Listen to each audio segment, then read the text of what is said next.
Here we go. Well, Radio FM 88, and we're in the studios here in Brisbane. The temperature's around about 30 degrees this morning at 10 o'clock on a Wednesday. It's Tuesday night over in the States. And of course, our co host is based in Florida. And our guest today is from Las Vegas. So it's without further ado, I'm just going to pass you straight over to Elisa and our guest, Brent. All right. Thank you so much, Jeff. Thank you, everybody, for being here. I am honored to present to you Brent Michael Phillips. He is such has an amazing story and really, truly has a really cool information today. And I'm going to let him speak about it because it is it's quite interesting, and it has to do with movement and moving the body to manifest and to heal. So Brent Michael Phillips, thank you for being here. Welcome. And please tell us all about you, how all this happened, your beautiful story on how you arrived into this incredible technology, and anything else that you want our beautiful audience to hear and know about you. Yeah. So first thing to know is that if you had told me 30 years ago that I'd be a professional healing practitioner and a spiritual teacher, I would have thought you were on drugs or thought it was a joke. Like, where's the hidden camera? Right? Because I never in a million years thought I'd do this. My background is all science and engineering technology. Because when I went to college at MIT, it sounds funny today, but I discovered the internet. That was 1989. And I was like, wow, the internet is so cool, right? So I made that the focus of my studies, and then got my bachelor's degree, my master's degree, and I was working on my PhD. That's when the internet boom hit. And I figured, wow, this is my gold rush. And it had been my dream because I had loved video games as a kid. I played Asteroids and Donkey Kong and Pac-Man and, I go on and on, Dragon's Lair and blah, blah, blah, right? I love video games. I had always kind of wanted to be a video game developer. And I thought, wow, I wanted to build specifically online games because there really was no such thing at the time. And so I left MIT and recruited my lifelong best friend. And first company we founded was to do websites. As you figured, there's a good way to get going. And at that time, in 1995, websites were brand new and huge, right? Everyone wanted a website. And it's kind of funny. My very first website I ever built in my entire life was the website for the launch of the Sony PlayStation. That was in the summer of 1995. And don't tell MIT I used their computers and their internet line to do it. As again, commercial internet barely existed at the time. That was really your best bet, was if you knew someone at a university to get an internet connection. But we created the websites and had a lot of success with that. That allowed us to start the video game studio. And really, that was going great for a while. A year after, we had a publisher. We had 15 people on our team. We were hitting the deadlines, and we really thought this was going to be the next best thing. And we had a couple crises hit. One was very personal to me that, long story short, I wanted to be successful with these startups more than I had ever wanted anything. And I was willing to do the work and make the sacrifices. So I had been working, no exaggeration, 80, 90, 100 hours a week, year round. There was no weekends, no holidays, no vacations, no breaks. On Christmas, I'd take 2 hours off to be with my family, then right back to work. Wow. Because I figured, I was living my dream. I really thought we were going to be successful. And, the game would touch a lot of people and so on. But my body broke down. I just couldn't handle it physically. And it started with, little bits of nagging pain and stiffness. But then it just hit me like a ton of bricks. And I was in a lot of pain. And it was hard to work. And you'll find this particularly amusing. When I first started having really bad pain, I just went to the doctor. Because I figure, the doctors will know what to do to take care of it, right? Because up to that point in my life, it had always been simple. You get sick, you're hurt, you go to the doctor, they do something for you, right? Then you recover and life goes on. But it didn't help. And long story short, I spent the next 3 years in intensive physical therapy, trying to work as much as I could, trying to move forward with the companies. But I just got worse and worse and worse. I was in so much pain I had to move in with my parents because there were Wow. some days I needed help just cutting my food or getting my clothes on.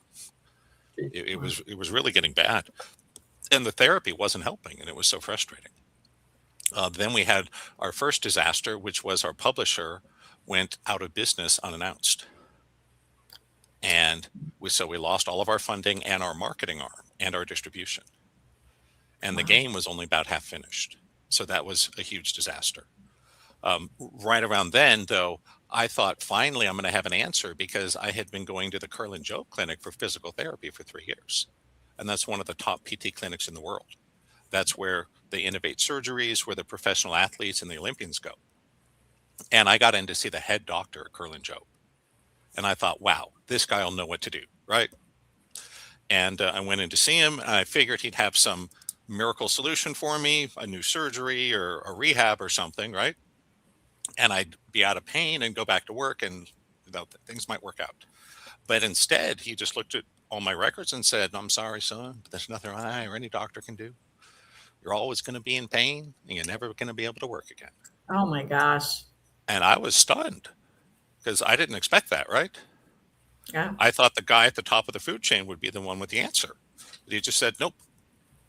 And when I left, he recommended me for a lifetime disability, which is very Wow. rare because I was still in my 20s. Wow. And it's actually very unusual to get lifetime disability that young, unless you're paralyzed or blind or have, some really horrible thing that happened to you. And I was devastated. And I went to go tell my best friend and business partner, and I thought he'd be all, "Brent, hang in there. We'll get through this together." Blah blah blah. Right? Because we weren't just best friends; we were close like brothers.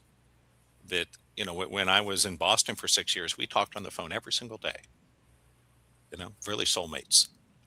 And I thought he'd have my back, but I found out later he had been secretly dating the woman that I was in love with and pursuing. And he just saw this as a chance to get rid of me. He's like, "Well, if you can't work anymore, you don't have a place here." And so I Wow. got fired from the companies I had founded, and basically was living in my parents' basement with no hope of recovery, which was devastating. It wasn't just a trauma; it was an annihilation of my whole identity. So I lost my Absolutely. education. I lost my physicality. I lost my health. I was in pain all the time. I could never do the thing I was trained to do to make money. I mean, it was, and I lost my best friend, and I had a terrible heartbreak all at once. So it was really a wipeout, dark night of the soul, as they say, right? Right. Yes. And so what's so interesting is what happened after that. First, I was very depressed. I was using drugs, all the things you would expect. But I was very fortunate. I had a friend of mine turn me on to positive thinking. And nowadays we call it the law of attraction, of course, right? But it's all the same stuff. They're like, "Brent, you need to go to this positive thinking weekend and you jump on the stage and shout out about how you're going to be a millionaire," right? And I put power words on my walls, and I made a vision board, and I said my mantras, and I was doing all these things. And that went on for about 6 months. But giant surprise, it didn't do anything other than run up my credit card bill, right? So I'm like, okay, positive thinking, no thanks. Gave up on that. Then I had another friend of mine turn me on to alternative medicine.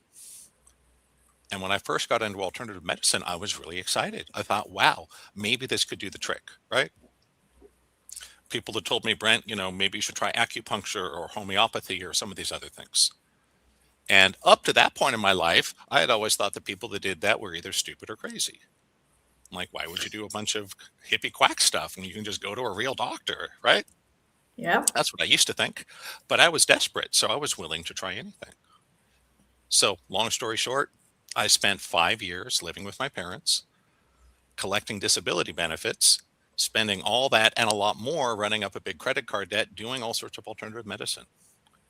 I had hundreds of sessions of acupuncture. I did, years with an osteopath and chiropractors and a homeopath. And, I had a chi machine and a vibration machine and, did all these cleanses and diets. I mean, I go on and on. So I was doing all this stuff for years and years, but it was so frustrating. I didn't get better. I got worse. Wow. My pain was getting worse over time, and no Yeah, one because seemed to have any answers. You're paying so much attention to it. Yeah. So Well, if you're that was feeding part of the it. energy. You're correct, but no one pointed that out to me, and I probably Right. wouldn't have listened. I probably wouldn't have listened even if you had told me where I was at That's the true. time, right? Yeah.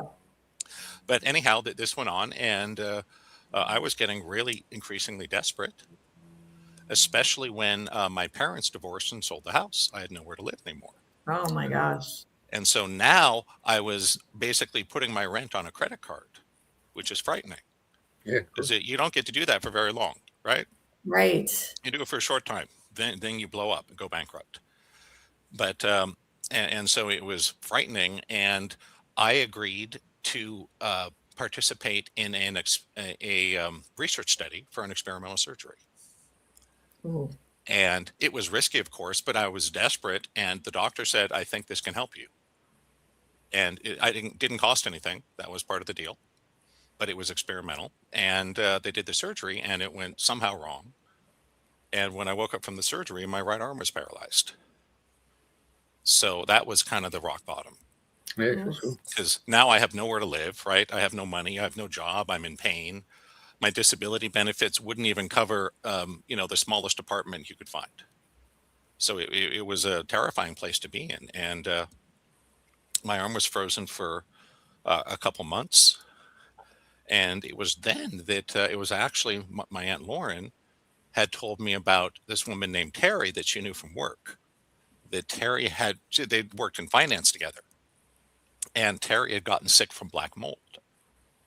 And it almost killed her. But she found this process of energy healing that she felt really saved her life and gave her life back. And I remember she told me, "You should call Terry and have a session." And I downplayed it. I'm like, "No, that won't help me." Right? That's hippie stuff. It's stupid. And I had done some energy healing before. I had done like some people doing pranic healing and Reiki healing and EFT, some of the more common stuff like that. And honestly, it never did anything for me. I wasn't against it. I'm just like, it's a waste of time, right? Yeah. I also found acupuncture to be a waste of time. Yep. Helps some people, and that's great. If it works for you, keep doing it, right? Yep. But I had like 400 sessions of acupuncture. It didn't help me at all. And that's how I felt about energy healing. But eventually, my Aunt Lauren said, "Okay, Brent, not only will I pay for the session, I'll buy you dinner. Just go." I was like, "All right." So I went to see Terry. And it's kind of funny. Part of the magic, I think, was I didn't have a big expectation. It's not like I was looking forward to it. Oh boy, I'm going to experience a miracle today. No, I was like, "Oh yeah, I have to go see this crazy healer lady, and then my aunt's going to take me out to dinner later." All right, whatever, right? Not like I had anything better to do that day, being on disability, right? And I had all the time in the world, and so I went to see Terry, and I remember she's sitting across the room from me, and it was all very interesting because the energy healing I'd done before was like hands-on. People would like wave their hands on you, or brush your shoulder or something like that, right? But she just sat across the room and would close her eyes, and it was all done with the mind. So that was kind of a new thing to me. And she asked me a lot of questions about my childhood and what had happened with my best friend and the loss of my career and all the pain I'd been in and all the trauma I'd been through. And it was interesting, but here's the thing. I was thinking, lady, I'm not here to talk about my feelings, right? I can't move my arm and I'm in pain. And I didn't see how talking about our feelings had anything to do with it, right? Yep. That's just where I was at the time. And so I was getting a little impatient. And finally she says, "Okay, we're going to do a healing on your arm." And I'm like, "Yeah, you and what army?" Right. And so I remember so clearly I'm sitting there and she kind of went into a trance and her eyes went back into her head a little bit. And I remember looking out the window and thinking, gee, should I pick up something for lunch on the way home? That's where my head was at. Yeah, yeah. And I felt suddenly there was this loud crack and pop in my elbow. And the way I would describe it is, all of us past a certain age get pops and cracks in our joints. It was like that, but like times 30, like much bigger, to where I felt like it reverberated through me, like it shook me. It's like kaboom. And I was like, whoa. And Terry must have heard it because I remember she opened her eyes. She's like, "Okay, let's try your arm." And I did. And, I honestly couldn't believe it at first, but I could move my arm again, just like the surgery had never happened. So that was the moment that this very skeptical scientist and engineer had to open his mind and say, "Hey, there's really something here, you know? Yeah. And it was so crazy because, again, Terry, there was nothing hands-on about what she did. She wasn't tapping on my body or doing acupressure. There was no machine that we used. There was no tapping on the body, no mantras, nothing like I had associated with energy healing. It was just, talking and doing this block clearing thing. But I was like, oh my gosh, I think I want to do this, which is understandable, right? Yeah. I was like, wow, because I had watched Terry. It took her about a year. She quit her job, learned healing, became a professional healer. And here's what's so funny. I was her first professional client. How cool is that? Wow. I was the first person she ever got paid to do healing on. Wow. What did she call it? What was the Well, name of it? well, her name was Terry O'Connell. Unfortunately, she passed away, 13 years ago. Uh-huh. But But did she have a name for that? Did she have a name for the? There is, but it's somebody healing? else's trademark, and they're very litigious, so I don't want to say it. Oh, okay. I can say that it was based on a system originally developed by the Rosicrucians, and Oh, then other people learned it, and Terry was one of those, okay. and applied it. And it involved using theta brainwaves to work through the subconscious mind. Wow. And this was so fascinating to me. But before I talk about the next step, I just want to be honest and clear with everybody listening that the miracle of my elbow was real from the surgery, right? I couldn't move my arm for months, and then I could. But it's not like all my problems were solved in an hour. It wasn't that simple. So I still had all the same chronic pain.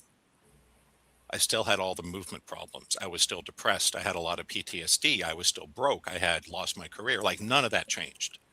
What did heal was just the bit from the surgery, right? Yeah. Huge. But it wasn't like all of a sudden I lived happily ever after.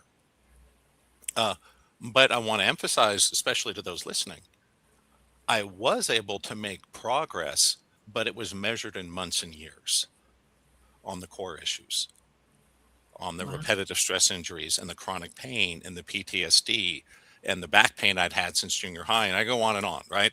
I had Lyme disease for 16 years, was part of it. Wow. I was also suffering from chemical poisoning from aspartame. So there was a whole lot of pieces I had to unravel. But over the course of a few years, I was able to make progress and come off disability and reduce my pain. I started exercising again. I formed a company, started doing healing just like Terry, teaching classes, doing sessions, right? I was able to start dating again. So it was great, and it allowed me to restart my life. But again, it wasn't like everything was perfect. It was finally I had some means to move forward, right? Yeah. So you learned what she did with you. You did. went in and learned what she. Okay. Exactly. Okay. And that took me a couple years, and I started practicing it and teaching it. And it was interesting that I'll have to admit, you'll find this, I think, quite amusing. When I first started learning healing, I thought it was going to be easy. I was totally full of myself because I had been valedictorian in my high school, National Merit Scholar. I didn't just go to MIT, I crushed MIT. I had perfect straight A's for 6.5 years. Plus honors and awards and things that would only mean something if you went there. So I was like academic superstar. And I thought, oh, learning healing and talking to angels, this will be easy. No, it was impossible for me. I was terrible at it. I couldn't do it at all at first. And it took me years to understand why. It wasn't until I later met my mentor, Carl Wolf, that I understood this. I was so still stuck in my head, I couldn't feel my body or my intuitive senses at all. Right. And so Terry just took 2 seminars and started doing healing. That wasn't that easy for me. But what I did do was I said, okay, I'm going to play the hand I've been dealt. And rather than just listening to a seminar and spontaneously being able to do a healing or something, I decided to reverse engineer the process. That was my approach. And it took a while, but I was able to do it. First starting with Terry, then a bunch of other teachers, and then later Carl. I started studying carefully both from my experience and looking at the literature, because there's a lot of fascinating scientific literature on these things that's out there. to try to figure out how it worked. And that's what worked for me. So it was basically, I took energy healing, intuition, law of attraction, and I did with them exactly how they train their engineers at MIT. Take it apart, figure out how it works. Then you don't just put it back together, you make it better. You make it faster, more efficient, easier, right? That's the whole point of it. Yeah. And that's what I did with energy healing, law of attraction, intuition, talking to angels, soul fragment, all that cool stuff. And and I was able to figure out really what was going on. So it's sort of the, just the facts kind of thing that I like to see myself. I'm an integrator more than an original creator, in the sense that 80% of what I practice and teach, I did not personally invent. Right? Just like I didn't invent meditation. I didn't invent subconscious clearing. I didn't invent energy healing. I didn't invent talking to angels. I didn't invent any of those things. What I did do was I studied with the best people who had and figured out how it worked. And then integrated it and then evolved it technologically. That's how I see my role. So I was not born with some incredible talent for healing or intuition. But through careful study and practice, I was able to build it and learn that skill. And I think that's what sets me, I'm not sure, it just makes me different than most teachers, in that, I've worked with a lot of incredible people doing all these cool things. There really are incredible people all over the world that can do sometimes miraculous things. Pretty incredible. But for most of them, one of the downsides is it's a natural talent or ability they have. And they don't fully understand what it is they're doing or how it works. They don't have to, right? Right. Just like, does Shaquille O'Neal need to learn a technique to dunk a basketball? No, he's 7'1". He just reaches up and throws the ball down, right? Yeah. he has such natural ability. There's no need for any learning. He's just easy. Right. Exactly. And that's what I found for a lot of people, including Terry and Carl, to some degree, my most important teachers. They had this great gift, which is awesome, right? Yep. But they didn't really know what they were doing. In terms of, I don't mean that they were idiots. What I mean is they didn't fully understand the forces they were harnessing. Yeah, exactly. How it worked, the mechanics of it, Right. They just knew if you do this, you do this, this thing occurs, right? Yeah. Like how Terry learned to clear subconscious blocks. Someone told her, visualize this and imagine this and then do this. And she did, and boom, blocks cleared. Like magic recipe, right? Yeah, absolutely. And as engineers, because I am an engineer, Awesome. what we're taught is either, at least in industrial engineering, is more of take something and make it better. And so it was always, like you say, taking pieces of this, and this, like the best pieces of things, and then create something that's better. So just super interesting to hear that that's kind of what you. No, you know what? It's what I did in tech as well. Yeah. When I built websites, what did we do? We looked at the cool websites. We took some of the best pieces and we built it, right? Exactly. Same thing with a video game. We said we played all sorts of different video games. One of the best things about being a video game developer, your video games are tax deductible. How cool is that? It's part of your business, right? Right. So I got to deduct all my video games for a couple of years. You take a piece. Oh, this game has this feature that's really cool. Let's use that, right? And this other game. That's what I mean by integrator. And engineers are natural integrators. Yes. That it's really the way I would describe it is scientists discover the laws of the universe. Engineers apply them and turn them into useful things we call technology. Exactly. And my goal was, again, I didn't invent most of this. I didn't invent the movement feedback holography or the beaming or spiritual awakening, right? Spiritual awakening has been around much longer than Brent. Right. But I learned them all at a deep level and try to put together the pieces to build something that's better, faster, easier. Very cool. So tell us all about it. I'm dying to hear, how it works. So I'm as an engineer and a scientist, I need to geek out just a little bit. Okay. Just a small amount, but we'll keep it contained. I see all this world of energy healing, intuition, law of attraction, etc., I see it as technology. Yeah. It's just technology that works with the human brain and nervous system rather than electronic computers built out of semiconductors. But all the same math and engineering principles apply. In particular, my background is software. I'm a software engineer. Yeah. So the subconscious perfect. mind is just software, Yep. period. Yep. And when I was learning healing, what I discovered was, wow, it's just like software. And Yep. the good news is learning to heal is actually much easier than learning to program, because you get a big slop factor with healing, right? If you're close, it'll still work. With coding in a computer, if you're one semicolon off, the whole thing breaks. Right. It's really exacting, right? It has to be Yes. absolutely perfect or it doesn't run. Yeah. And so why I see it as specifically as consciousness technology. That things like the law of attraction or Reiki healing or NLP, these are all just different modalities of applying the power of your mind to create useful results. No different than we plug in appliances to turn electricity into useful results, right? Keeps your refrigerator, keeps your food cold, and your microwave warms it up, right? Yeah. Heats the room, whatever.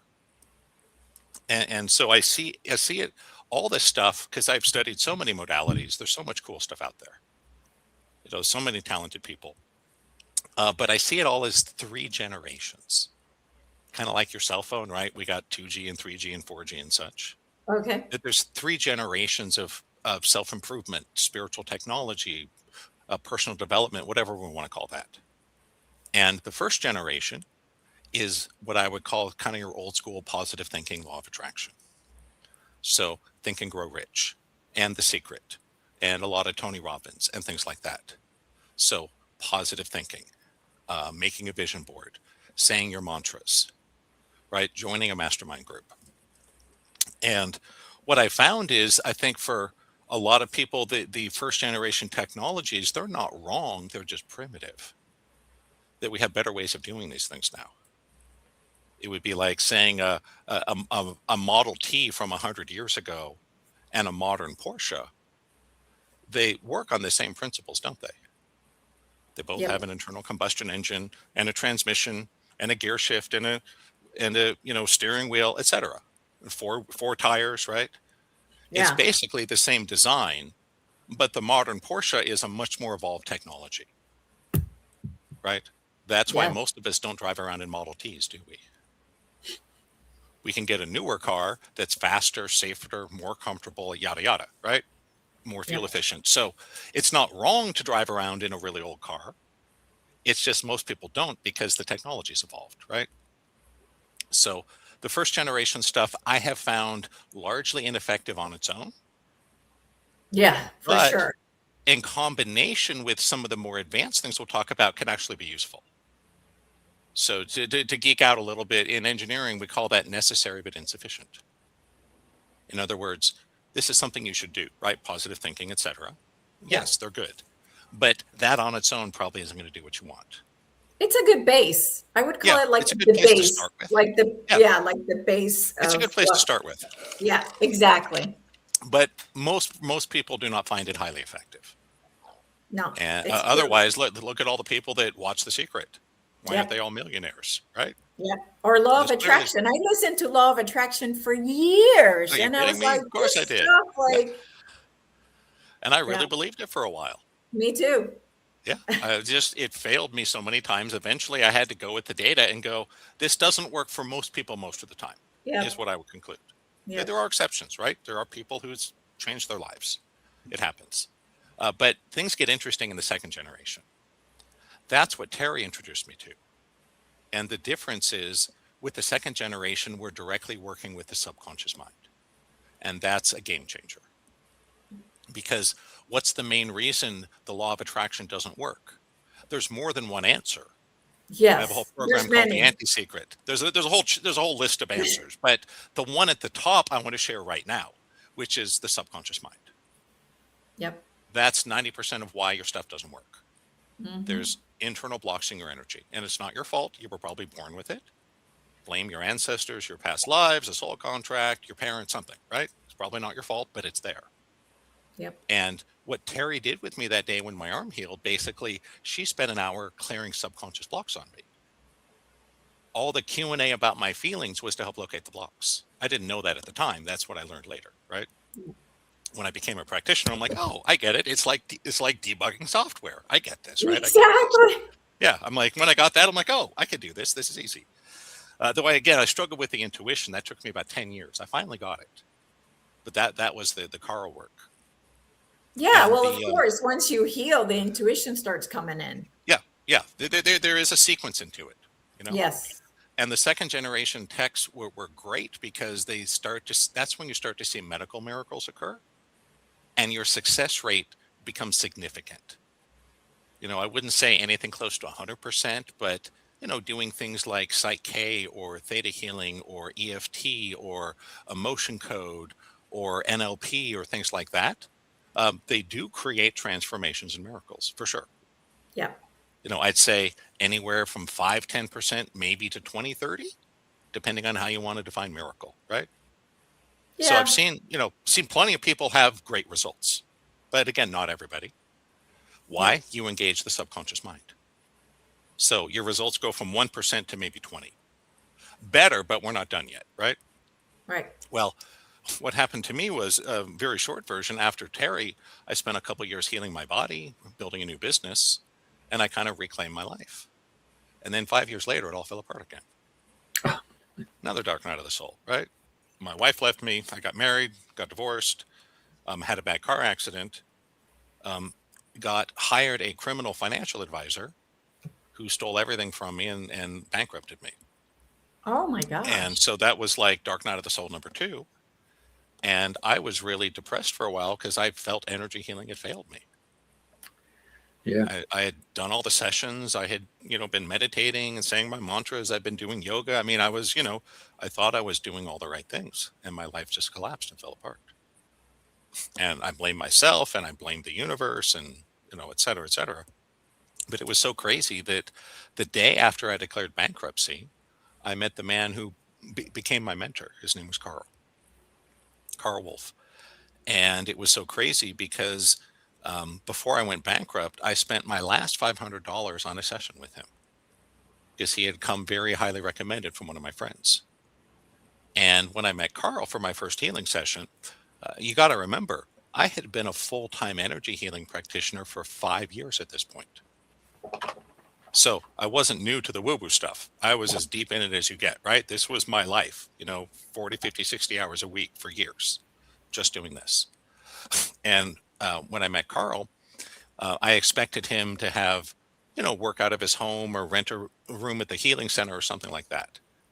He goes, no, Brent, meet me at the rollerblade rental station at Venice Beach.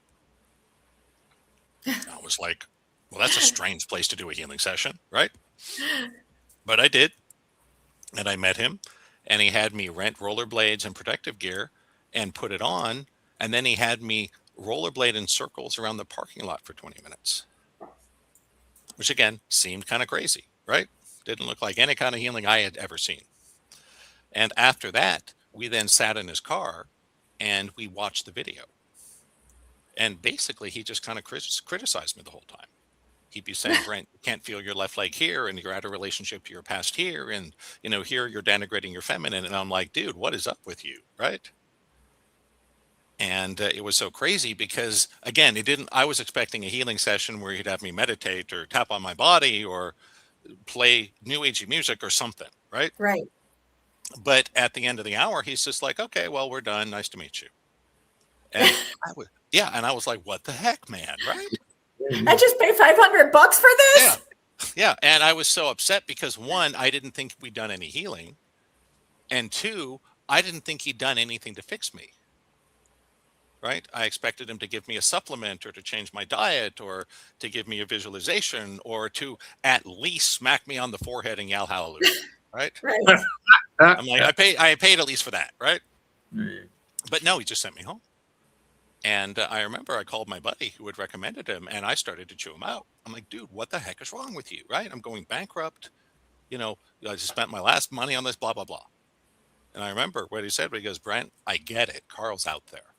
Doesn't look like anything you've done before, right? I'm like, yep, that's true. And what he said was, give it 3 weeks. And he goes, if something doesn't shift within 3 weeks, let me know and we'll try to make it right. And I was like, okay, not expecting anything to happen, right? But it didn't take 3 weeks. It didn't even take 3 days. That within 2 days, I had done an event and had a ton of people show up for no reason. And my business surged. And by the end of the week, I had made over $50,000. And I had never done anything like that before. I don't think I'd even ever had a $10,000 week before in the history of my business. So this was like 5 times more money than I'd ever made before in my life. All showed up 2 days after this session with Carl. And I remember I called my buddy. I'm like, dude, I am so sorry. You were totally right. That $500 for Carl was the best money I ever spent. As it gave a return of 100-fold within 2 Right. days. Yeah. How often does that happen, right? Yeah. Yeah. And so that was really the last piece of the puzzle for me. Why? That was my introduction to the third generation. That the difference is the third generation technologies work in a different way. They're not based on the mind and its words. It's based on the body and movement and feeling. So there's a somatic aspect to it, and it's about your relationship to your body and how you feel your body. And it's there's definitely a deep spiritual aspect to it, what's some called awakening or non-dual realization, along with a meditative entrainment that makes your brain very plastic, that allows you to do some very deep and powerful rewiring. But I didn't recognize any of that at first, because in my first session with Carl, again, I was so in my head, I didn't recognize the meditative and entrainment piece. It was there, right? I was just oblivious to it. And I didn't understand that all the feedback he was giving me wasn't meant as criticism. He was trying to adjust my relationship to my own body and how I moved and felt things in my body. And that's where the healing occurred. But I didn't, again, because it didn't look like healing, I thought I just got caught. Then the results showed up. And what I found is that the second generation work with the more conventional healing is absolutely worth doing. That it's really powerful for physical healing. If you have an injury, an illness, good for trauma clearing. So there's a lot of benefits to it. What it does not do very well is embodiment. For example, you can read 100 spiritual books, but do you live in the full experience of those teachings? That's embodiment. And the Carl's work really through the movement teaches you, the short way I would describe it is it shows you how to get consciousness back in your body. And when there's more consciousness in your body, there's more of you to connect to the world around you. And that makes you more powerful and your life gets bigger. And this was something I did not understand or even see before. I had wondered why I could work so hard and be talented and do this and that and everything would fall apart. Now I realized that due a lot of childhood trauma and illness and things that had happened to me, I had squeezed the consciousness out of my body and was living from my mind. And that's why my body fell apart. Well, a lot of us engineers do that because Yes. I had the same thing where it took me forever to get out of my mind. I mean, a good 8 years to get out of my Yeah. mind. And that's Yeah. what we do. I mean, that's why Yeah, we're engineers. Yeah, it was 10 years from when I met Carl to when he passed away. And that's about what it took me Yeah. to where I was finally starting to get it. It really did take Mhm. me 10 years. But that was the missing piece. Yeah. And when I started doing the embodiment work, the third gen stuff, it's weird and different because, again, it doesn't look like healing. It looks like a cross between maybe Tai Chi and physical therapy. Oh. But it's special ways of using meditation and movement to reconnect your nervous system and realign your body. And the way I would describe it is, with the second gen work, the belief work, NLP, things like that, very powerful for sure, worth doing, absolutely. But the you on the inside stays the same. You're just changing some of the code. But the you in the middle stays the same. With the third gen work, that you and how you perceive and relate to things changes fundamentally. And that's Wow. what I really needed. And for many people, that's what's required to really to move up big on the manifesting front, to make more money, to expand your career, to have a bigger reach in life, which, again, isn't for everyone. But if that's what you want, this is how you do it. Because again, the world responds to how much consciousness is in you at the end of the day. And it's good to debug that consciousness, absolutely.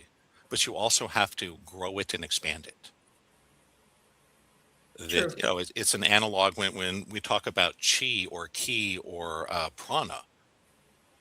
These are all, this is consciousness in the body. And when you do, you'll have better guidance, right? Synchronicities occur. Things just show up in your life. And I remember one of the crazy experiences I had with Carl. I've been working with him maybe a year or two. So a while, but I was still relatively new. Wasn't a master yet, for sure. And we were going to a retreat he was leading in New England. And we were on the same flight, so we shared a cab to the airport together, right?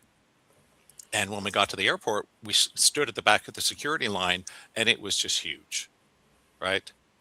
And I'm going, oh my gosh, we're going to miss the flight. This is going to be a disaster, right down the negative thinking, right? Right.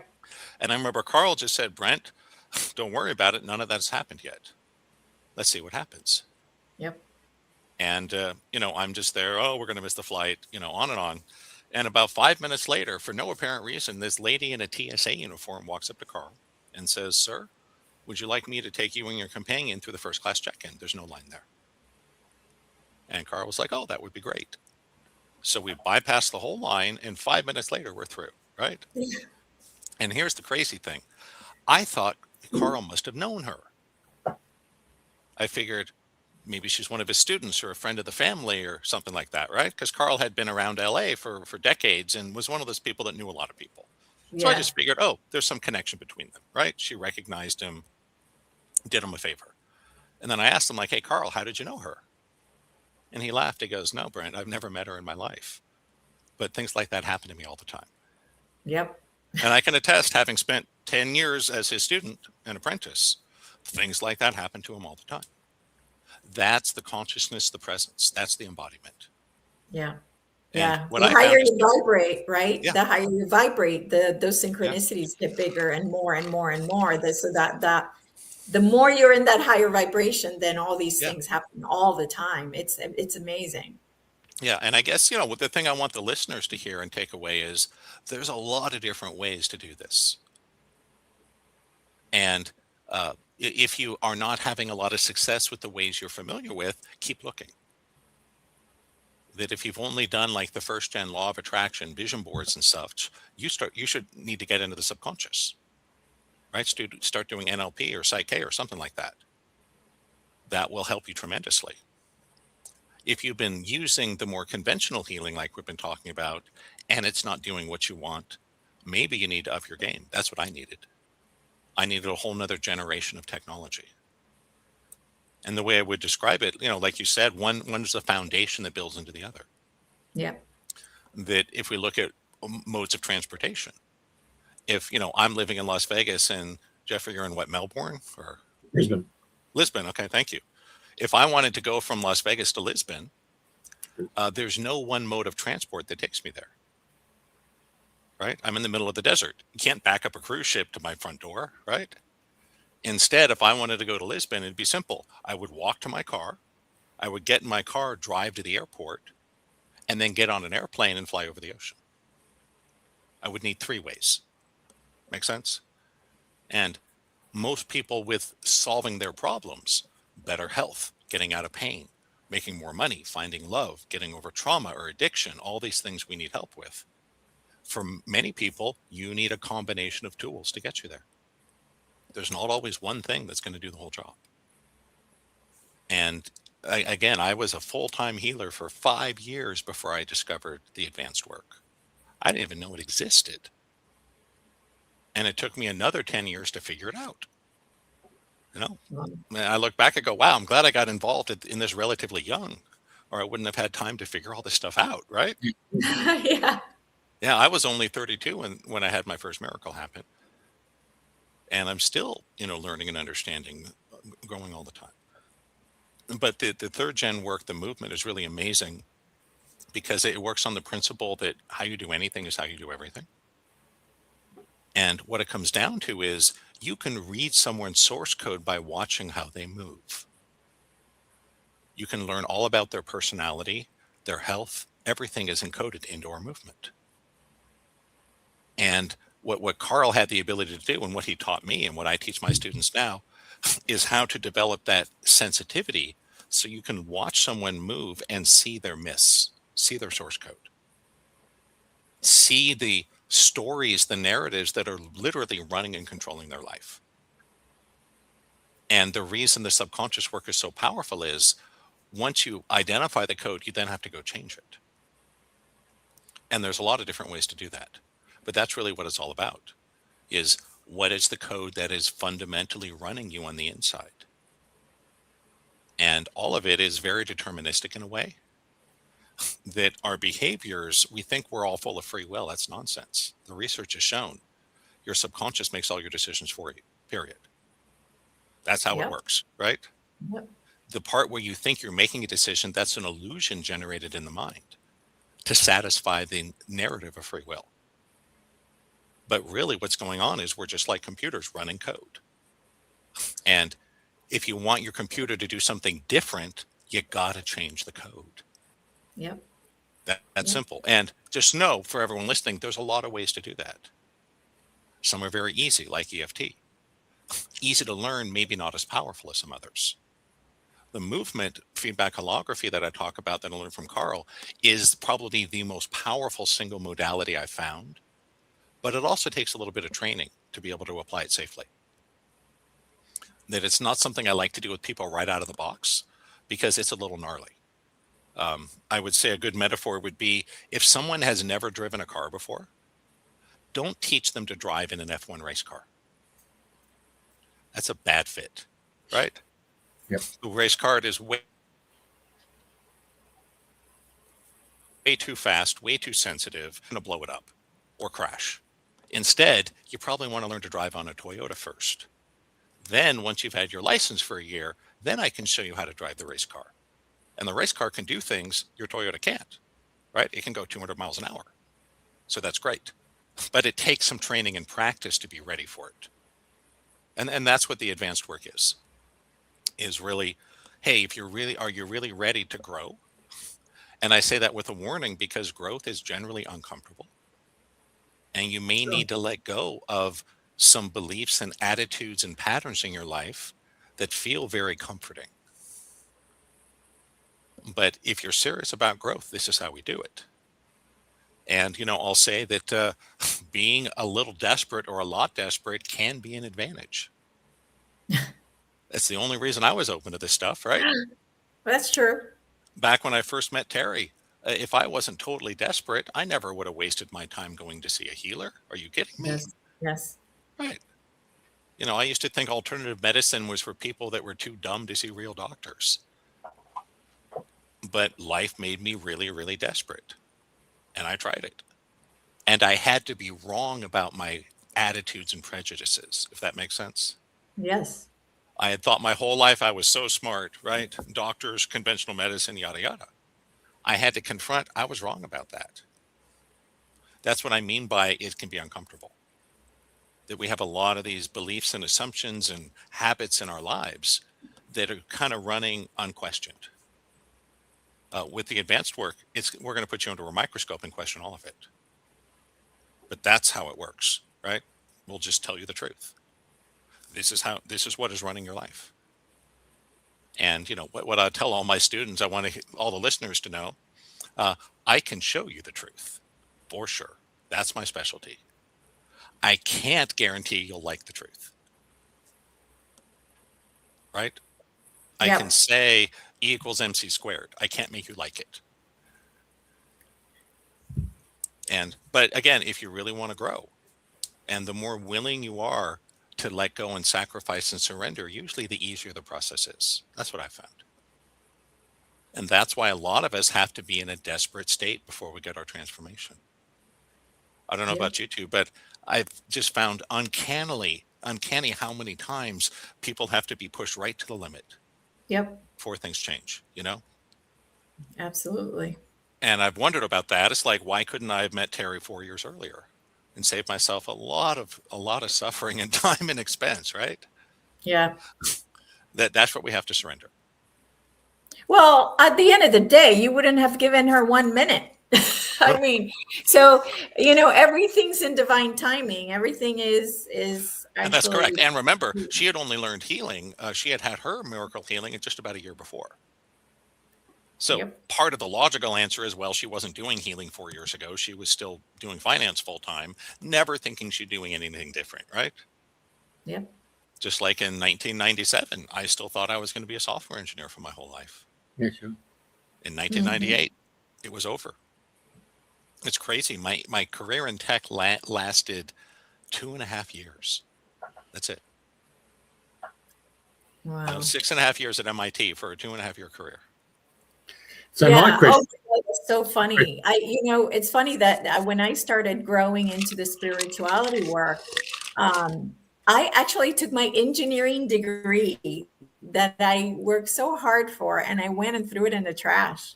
Oh, And I said, "This is not me." I said, "This is not me. I'm not this person anymore."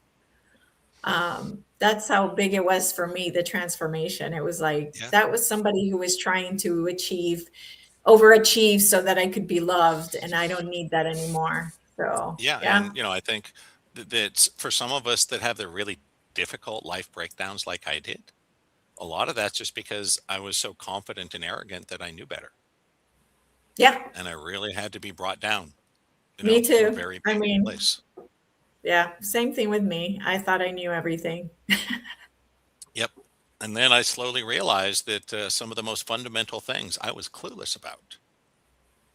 In fact, the one question I'll just give the listeners to think about, for those that want to interact, we'd love to hear your answers. I didn't think about this till I was in my 40s doing deep spiritual study. And it's a simple question. What exactly are you? What is this you that's in your head, that has thoughts and feelings, that makes decisions and has experiences and a memory and a body and all that stuff, right? And that's such an important question. But I didn't even ask it. And the reason was simple. I thought I knew what I was. Right. I'm like, okay, religion teaches us we're a soul that inhabits a body, and you live your life, and you go to heaven or hell. Okay. And I kind of went, okay, cool, whatever. Little did I know let's just say the short version, totally incorrect, totally backwards. But that's what I mean by we have to deconstruct all these things we think we know, all these models and behaviors, right, that are so embedded in our culture and in our personality. But the good Yeah, news is none of it is the real you, right? exactly. None of it is the Exactly. real you. And it can be a little difficult to disentangle, but that's why I created this technology. That Awakening Dynamics, again, is an integration that takes the best pieces from a lot of different systems and methods and then puts them together in a way that makes it more powerful, that the whole is greater than the sum of the parts. Yep. And the way I would describe it is I'm advancing the technology, making it easier, faster, more powerful for you.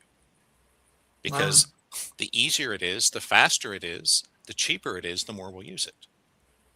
Right. And that's what I've done. Like, for example, with when I first learned the basic healing from Terry, changing one subconscious belief was about a 4 to 5 minute process. There was like this whole set of steps. You had to check it on 4 levels, and you had these different protocols and go through. And it worked. It was just really slow.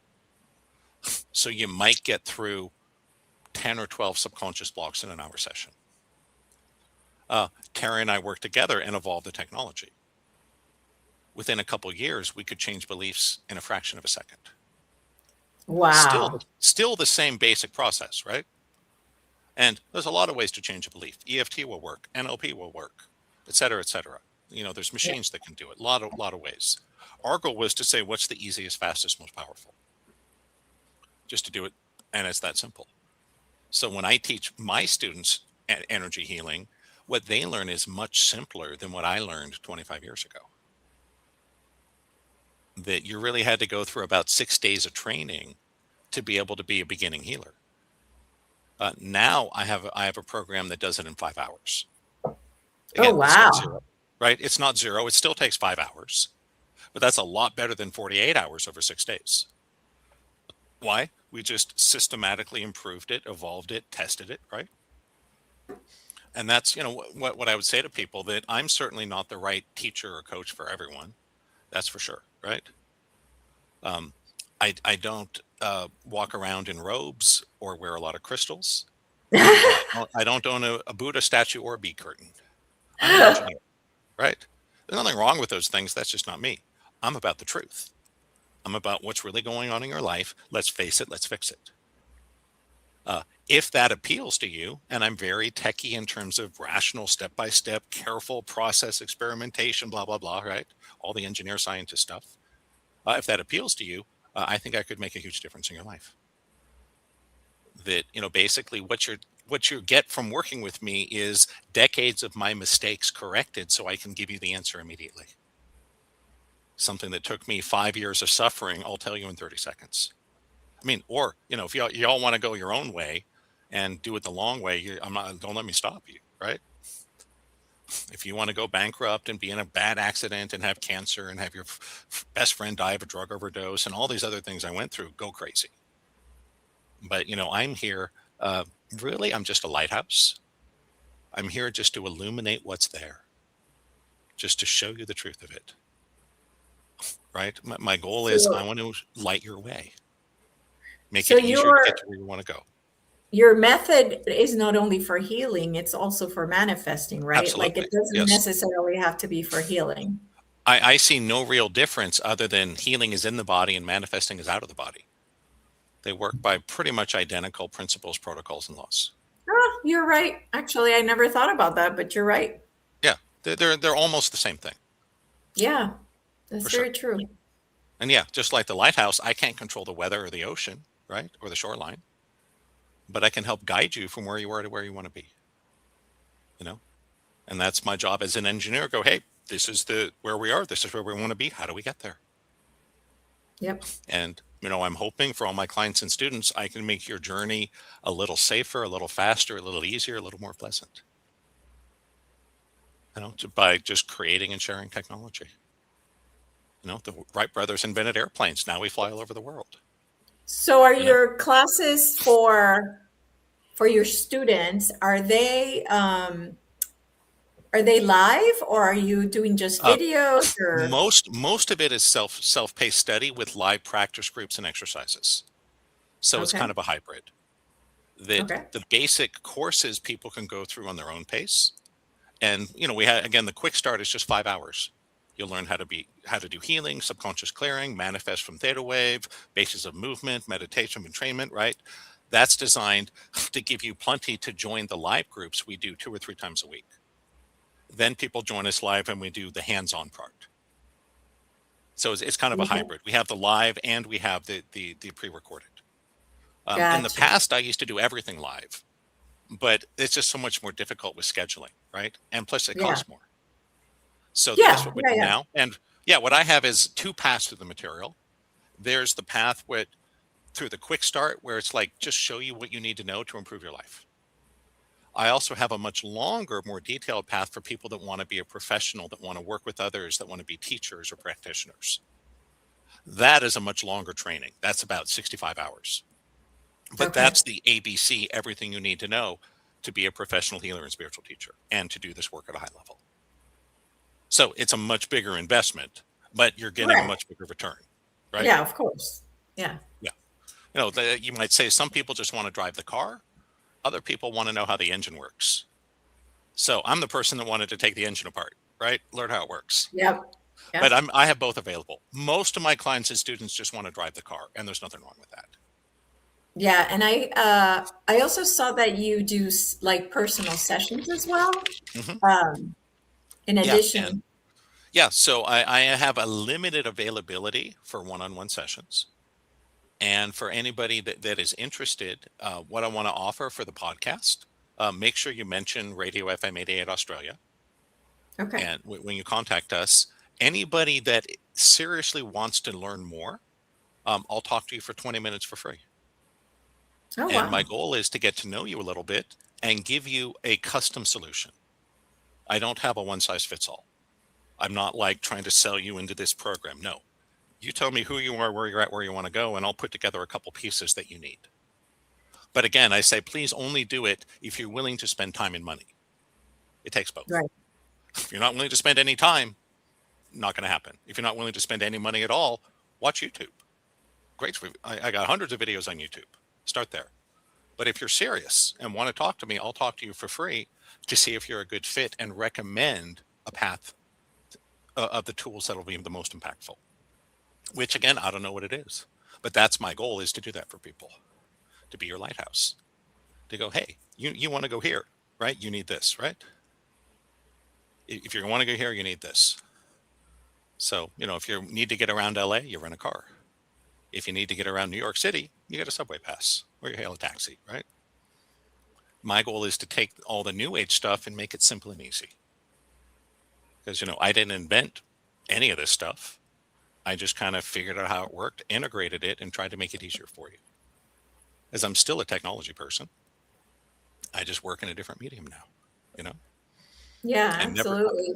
I never stopped building and tearing down and integrating and figuring it out. And the latest piece, which I'm really excited about, is how to properly integrate AI into personal transformation.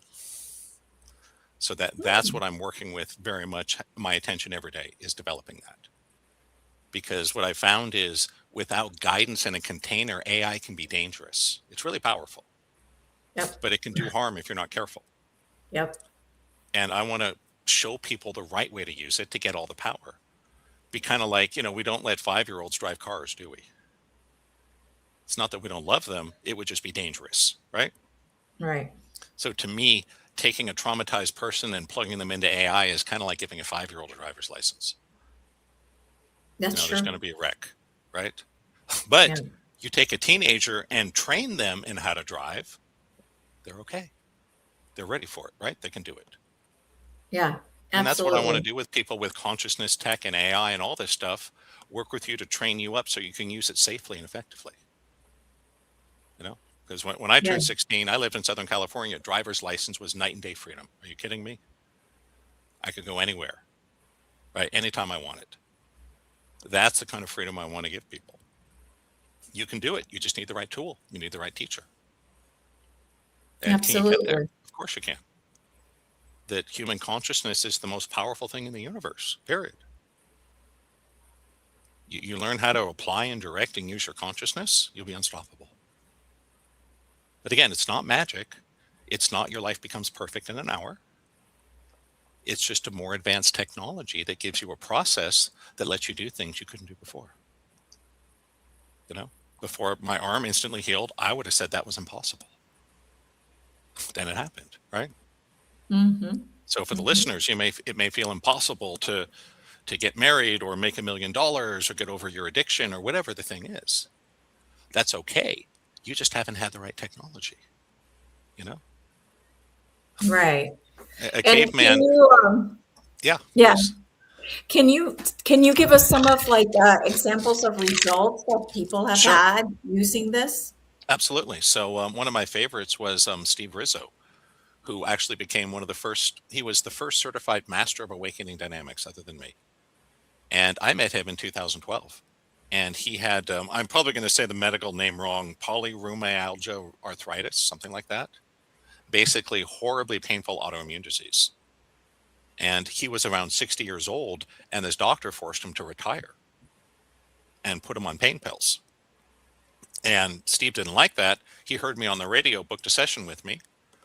We worked over the phone. I did the subconscious clearing. Because again, I find the second gen tech to be very effective for physical healing. That's the first tool I go to. And he told me the next day, he called me and said, "My God, Brent, I woke up today and I have no pain."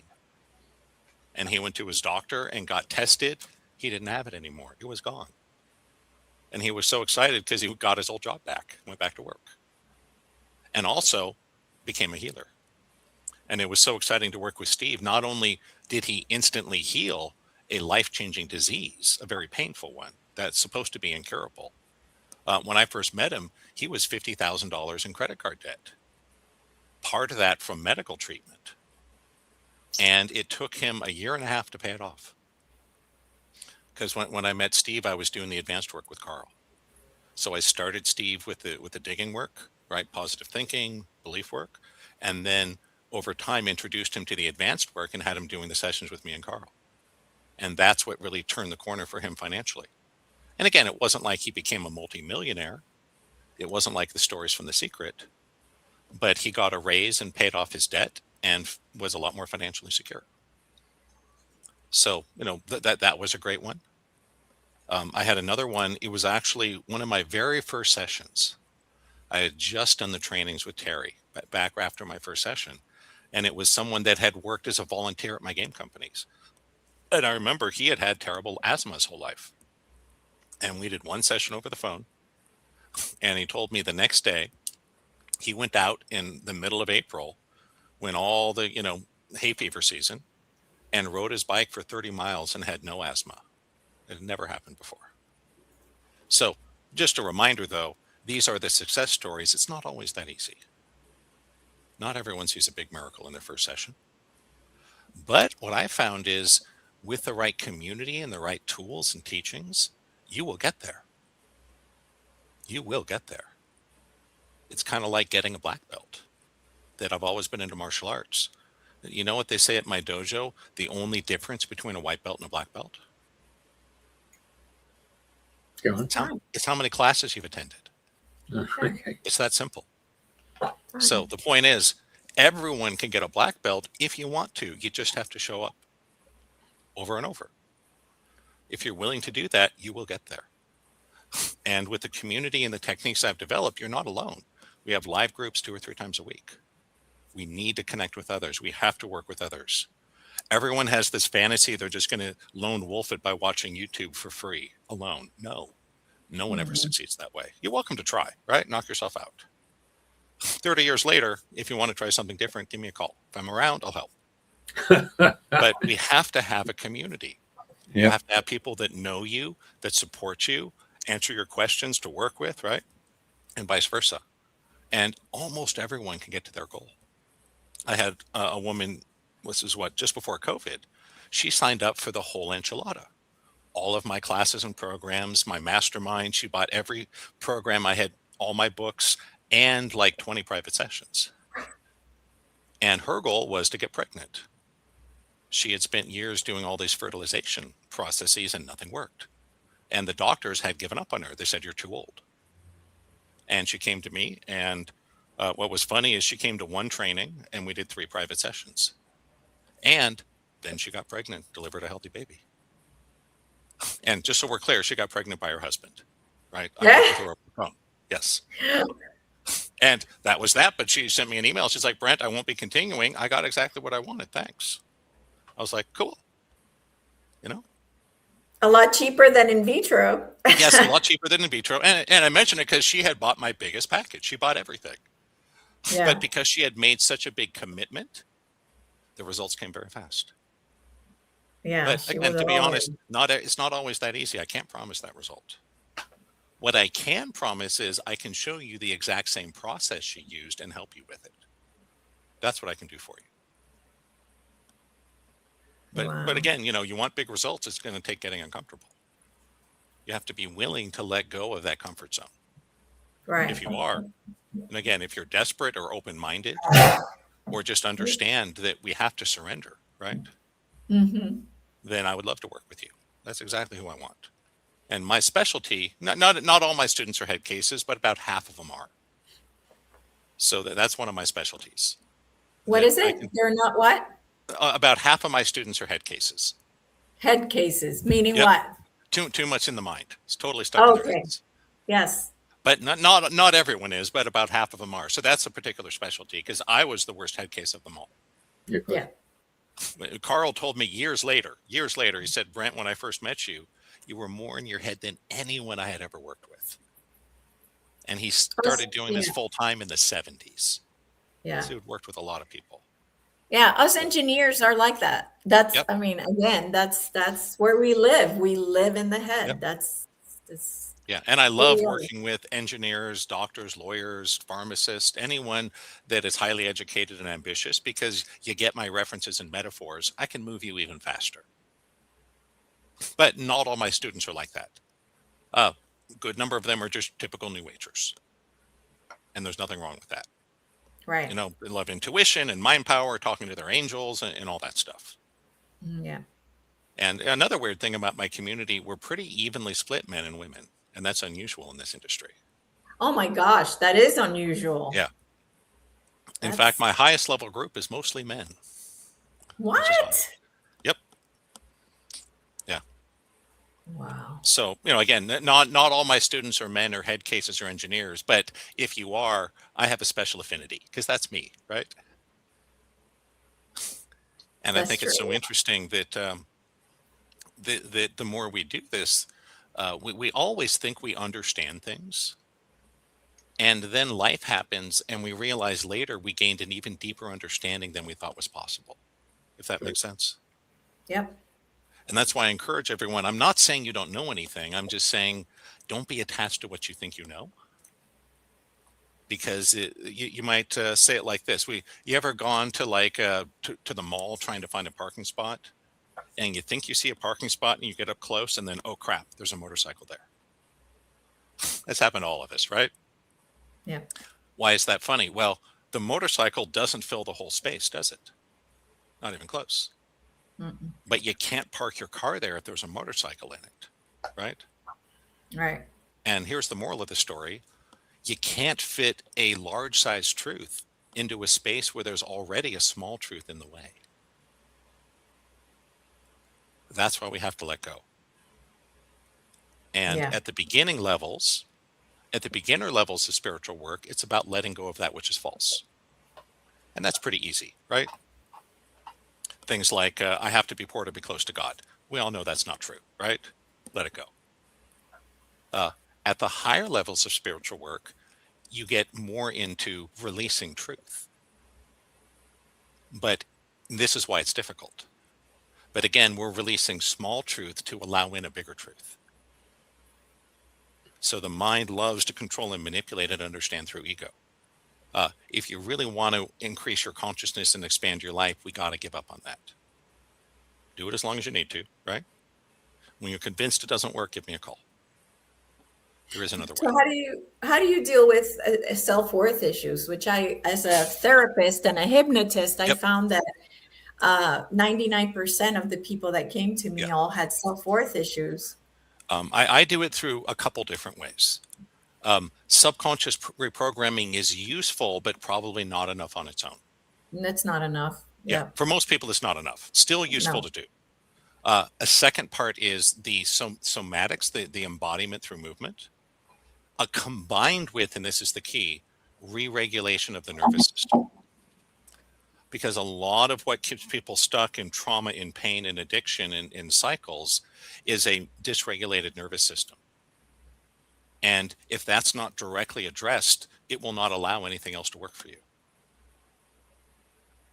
And on top of that, at the same time, I also would introduce them to the deep end of the spiritual pool, what we call non-duality or Vaita Vedanta, because that completely redefines your idea of the self. Because let me put it this way, and I'm going to geek out just a little bit here. In order for you to have low self-worth, there must be some self that has low worth, correct? Yes. Yes. Mm-hmm. Right? If we redefine what that self is, now it's something totally different than what it was before. Then all the properties of the old self become irrelevant and obsolete. Instantly. Yep. So that's the intellectual piece. That on its own won't do the trick. Mm-hmm. But combined with the block clearing and the embodiment done in parallel with re-regulating the nervous system, that is the key. That allows the nervous system in the body to start to feel safe, to let go, to open up. Without that, nothing's going to change. And this was part of my journey. I had over 2,000 hours of body work. No one could make any difference in my back pain. Well, after surgeries and injections and body work and therapy for decades, not just years, but decades, wow. I finally realized it was a dysregulated nervous system. And when I addressed that, then the pain started to go away forever. So that's a huge piece of it. And that's the piece most often missed. Most conventional therapy and trauma work doesn't know how to re-regulate the nervous system. Clearing the trauma matters. So EMDR, theta healing, something like that, yes, for sure. But if you don't get the nervous system and the embodiment, it generally won't hold. It's like you get a massage and you feel better for a couple hours, and then you're stiff again the next day.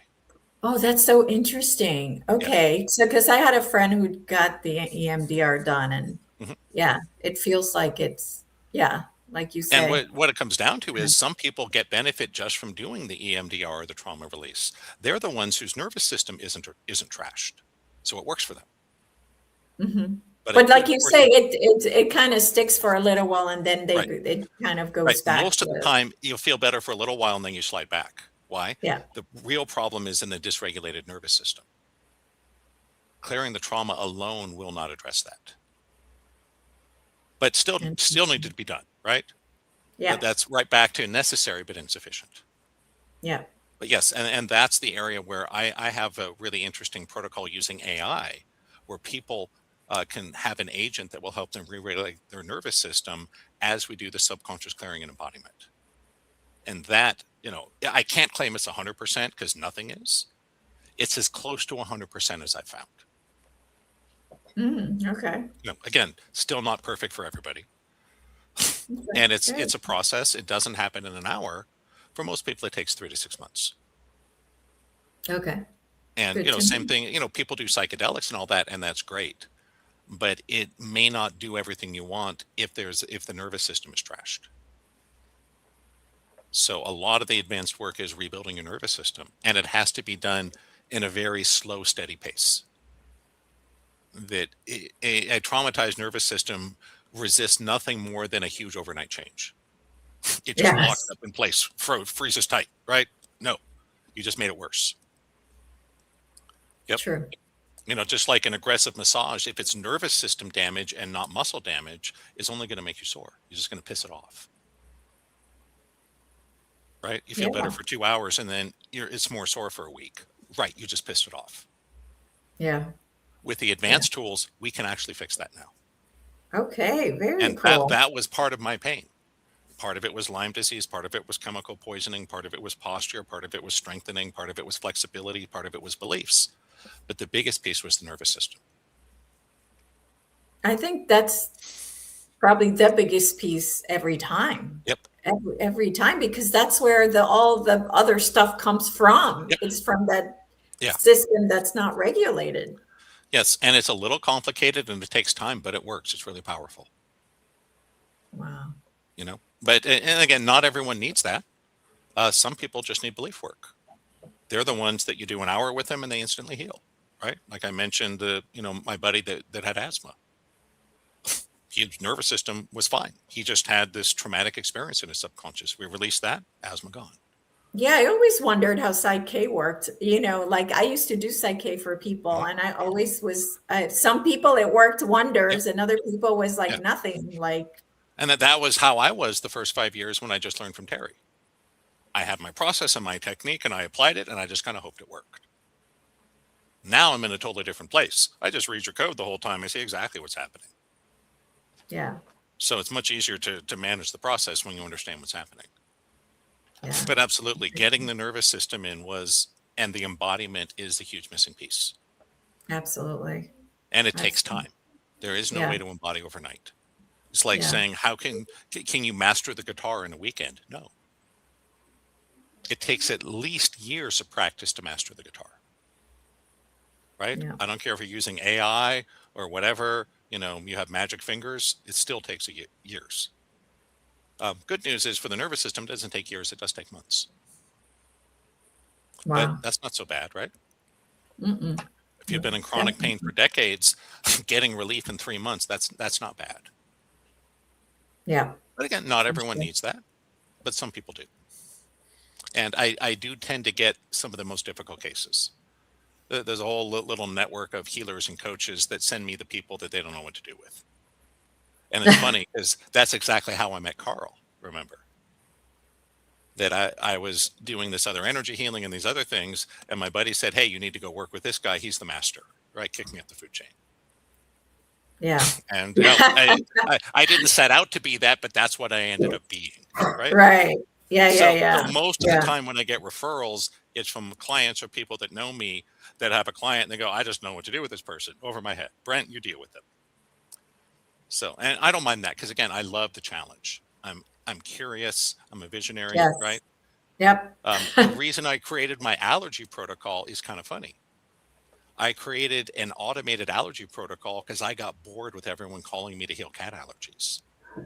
Because for a while, around 2006, all of a sudden it exploded. I had like 100 people in a month that wanted cat allergies cleared. And I was like, okay, this is great, but I'm bored out of my mind, right? And that was originally why I started creating the automated self-healing programs. Was just, I didn't want to do it over and over. I was bored. And that's again the technology I've created. I want to automate it, show you how it works, give you a tool. I have an automated trauma clearing program. It takes 20 minutes and it will totally clear about 90% of traumas. Not 100%, but you buy it once and use it as many times as you like. Oh, wow. That's Yeah. very cool. Yeah. Okay. You don't have So to it's pay on each your time. website. Yep, it's on my website. That's just one Okay. example of the technology. Okay. Another is the allergy clearing program. You can buy it off my website, right? You want to clear some Okay. allergies? Great.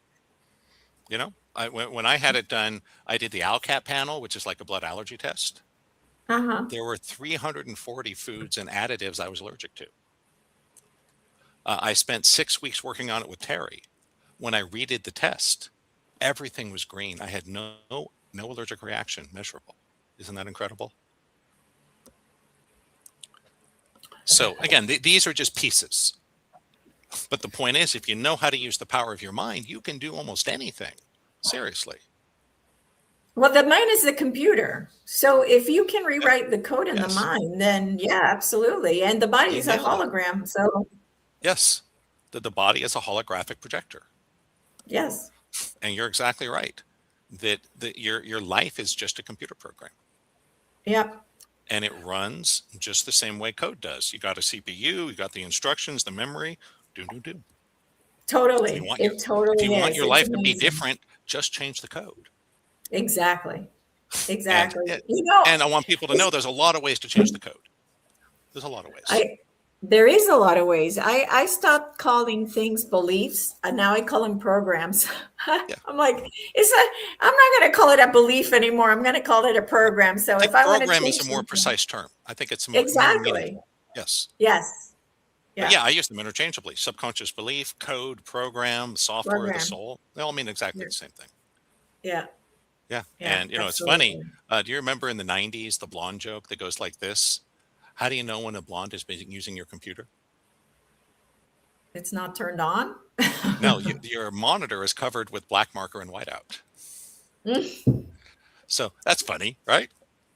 Well, the reason it's funny is you can't fix your computer by drawing on the monitor, can you? Right. No, you change the code. It's that simple. But that's how we live our lives. We're running around drawing on the monitor, wondering That's why true. things aren't working. That's Right? true. I mean, look at most Western medicine. It's just drawing on the monitor, isn't it? Oh It's not God, yeah. addressing root causes. It's not addressing root causes for the most part. Sometimes it does. Instead, it's designed to be symptom management. That's a lot of modern medicine. You take all these expensive, dangerous drugs to push numbers around on a lab test to make your doctor happy. It's not solving the problem. It's just covering up the symptom, right? Yep. Like if you have back pain and you take painkillers, it's not fixing your back, just so we're clear. It's just at best covering up the pain. Right. What I want to show you is this is how you change the code. Right. And it's that simple. Yeah. Change the programs. Change the programs in there and you'll change your life. That's for sure. Yeah. Yeah. And I've got two. The universe has no other choice. Yeah. I got two questions for you. Please. First is for the three of us, which one of us has asked for this conversation to take place today? Who manifested that? Oh, I would say it always has to be a joint creation. Correct.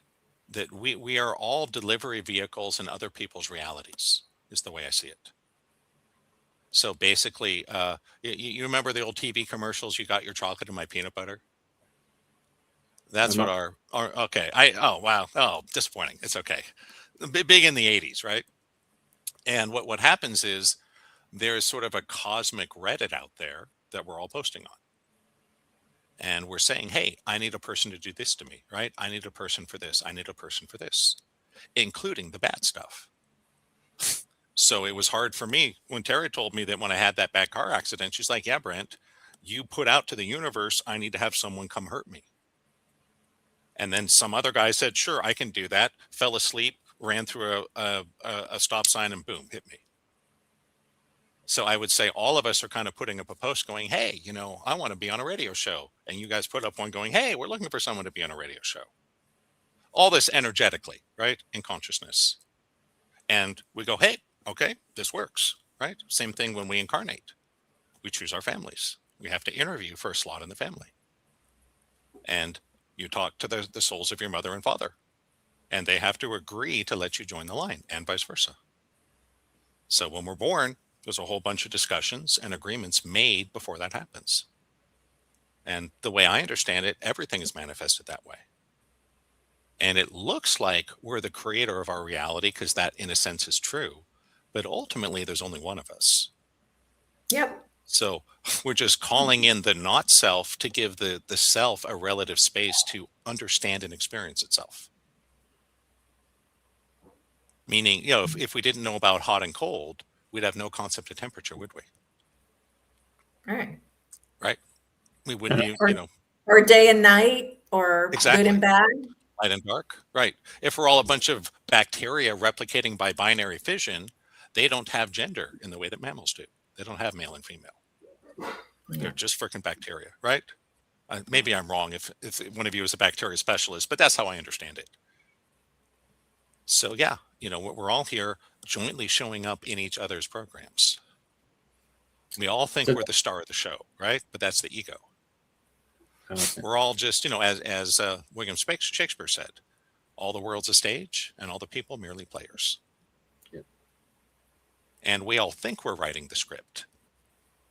The truth is the script is written through us, but we are not the one writing it.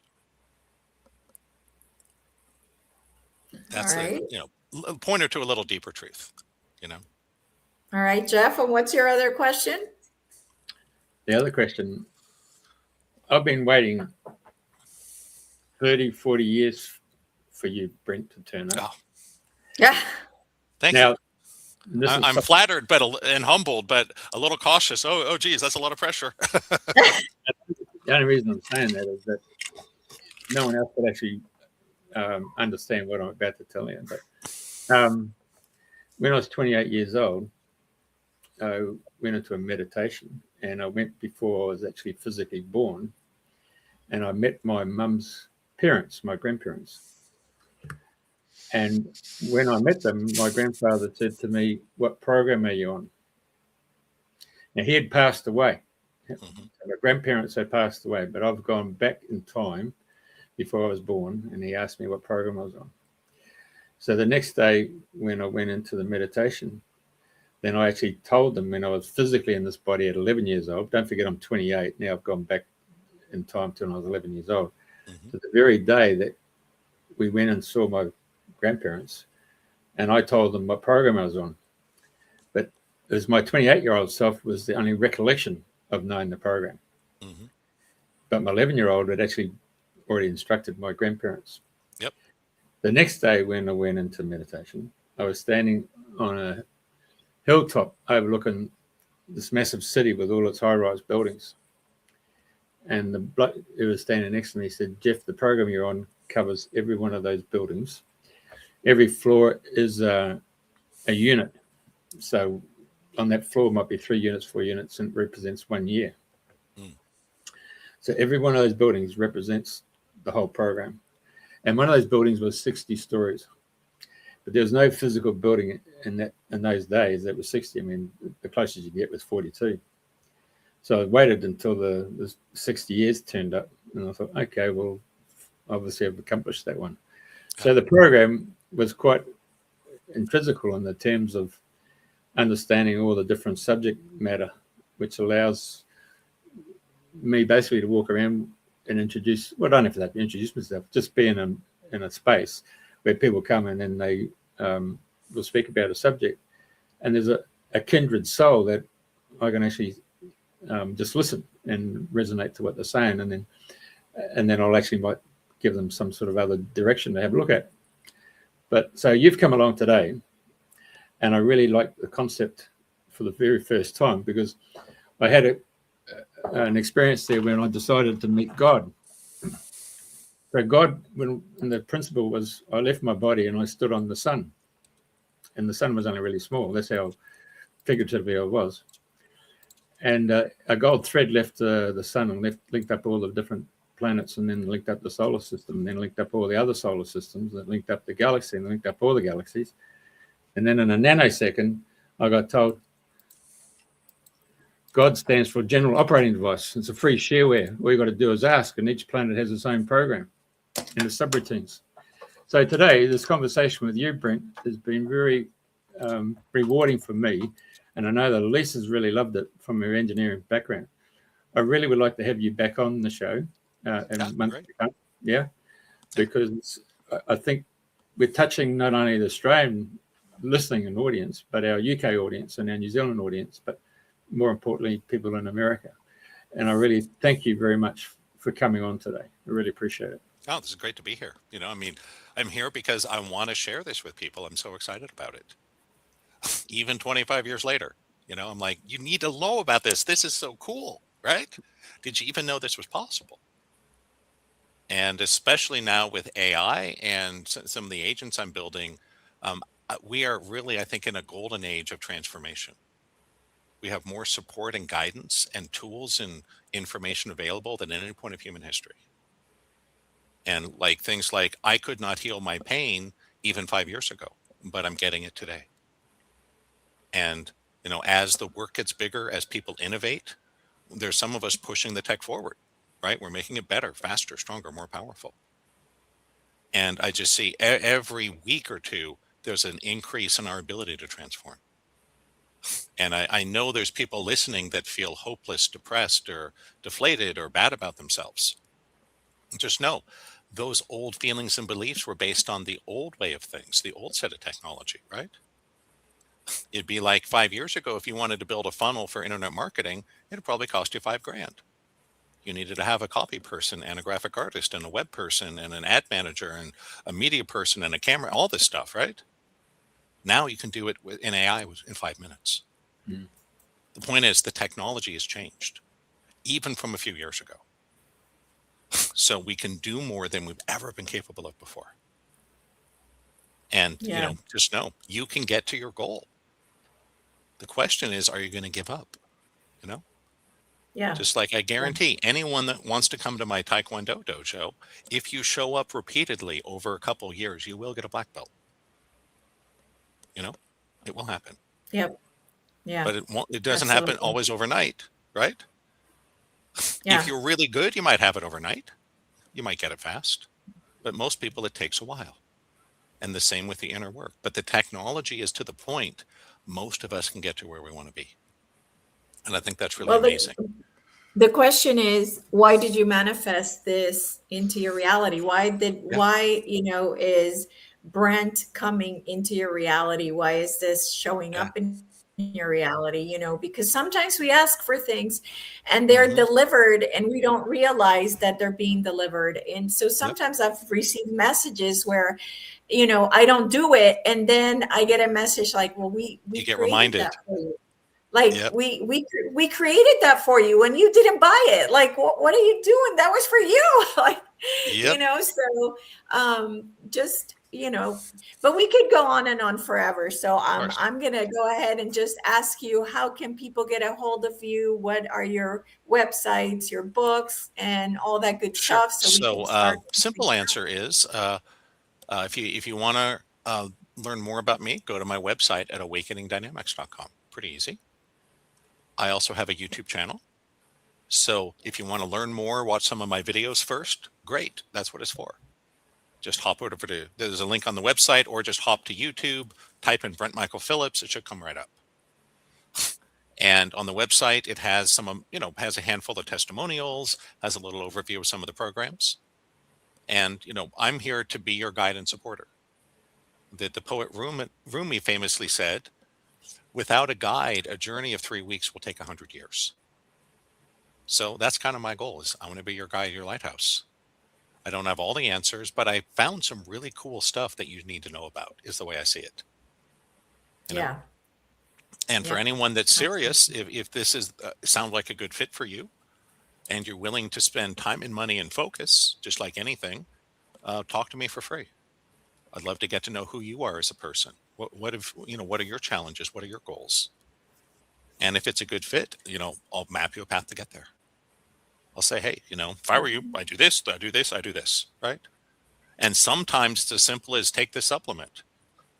Usually not. It's usually not that simple, but sometimes it is. I've had some people, I'm like, that's easy, just take this, and boom, they heal, right? Yeah. Other times, I like to say that transforming your life is like debugging software. There's no one answer to how long it takes or what's involved. All depends on what's in the code. So if you've mostly got really good code, just needs a few upgrades and corrections, we can move you through fast. You're the kind of person that in 3 weeks experiences a miracle. If you're a train wreck like I was, and everything has to be rewritten, it'll take you longer, but that's okay, right? I'm here to support you as long as it takes. Everything in divine timing. Again, that and always, Yeah. I mentioned with intuition, it took me 10 years to get comfortable doing intuitive readings. That's a long time. Eventually I got it. For me, it was the embodiment part. I had to do the embodiment part. Then the intuition started to turn on. Been there, done that. Absolutely. Yeah, I'm not saying it's going to take anyone 10 years. I'm just saying in extreme cases, it might. Yeah. And that's just okay. Like, there's nothing really wrong bad with at that. karate, it might take you 10 years to get a black belt. Okay. But you will get there. Right? Yeah. Keep at it. You will get there. Absolutely. Thank you so much, Brent. This has just been just a very enjoyable experience today. I am so grateful that you are here, and so thank you so much again for coming. And hopefully we'll get to have you on again and talk about more stuff. No. You're both great to work with. Would love to come back. 2 thumbs up. Great. All right. Thank you so much, everybody, for being here. And back to you, Jeff. All right. Well, I love your work, Brent. Thank you very much, Elise.